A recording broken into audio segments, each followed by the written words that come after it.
The first time Lieutenant Claire Arden used her call sign, the hangar erupted. In snickers. Falcon 12, they said it. Sounded like a child naming a toy jet. The veterans grinned knowingly, whispering about rookie bravado. Claire heard every word, but she swallowed her pride, telling herself she didn't need their respect. Not yet. Her hands, though steady in flight, trembled that morning as she tightened her harness. She was here to prove something, not just to them, but to herself. And the sky, cold and cloudless above the airfield, felt like it was waiting to see if she'd fail. Before I tell you what happened next, tell me in the comments where you're watching from. I love knowing who's listening. Her mission was simple on paper. A low visibility reconnaissance run through a corridor of disputed airspace back before sunrise. But every pilot knew those routes were crawling with unpredictable weather, electronic interference, and sometimes hostile signals. The kind of mission the veterans like to say sorted the eagles from the sparrows that she taxied toward the runway. The teasing voices replayed in her mind. Falcon 12. Cute name for a crash report. She almost wished she could shut her ears as easily as she did. Her radio mic. Then a faint voice cracked through her headset. The operations officer. Satellites showing a rogue signal in your corridor. Could be interference. Could be worse. The words hit harder than she expected. This wasn't just about a laughable call sign anymore. It was about whether she'd keep her head when everything in her body told her to turn back. Her jet roared down the strip, lifting into the blackness. The lights of the base fell away, replaced by the dim shimmer of stars. The instruments flickered once, twice, before stabilizing.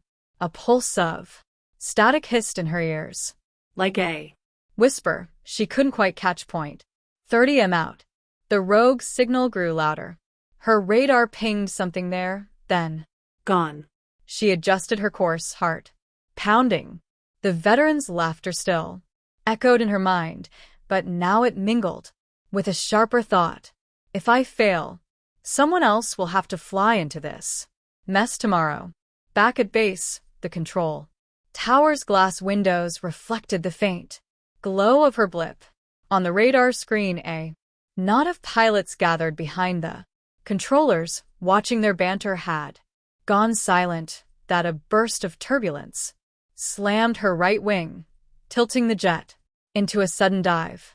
She gritted her teeth, correcting hard, eyes scanning for the source. And then she saw it. Below, hidden in shadow, a stranded supply craft. Its beacon damaged, running cold and hostile territory. No distress call had made it through the interference. Without her, they'd be invisible. Moral hesitation cut through the adrenaline. The orders were recon only. No engagement, no deviation. But if she left them, the crew's chances were slim. She banked sharply, breaking from her assigned path. The storm front loomed ahead, a churning wall of black cloud, and she plunged toward it. Back at the tower, someone shouted, "She's off course." A controller leaned in, eyes wide. "Wait, she's heading for a dead beacon."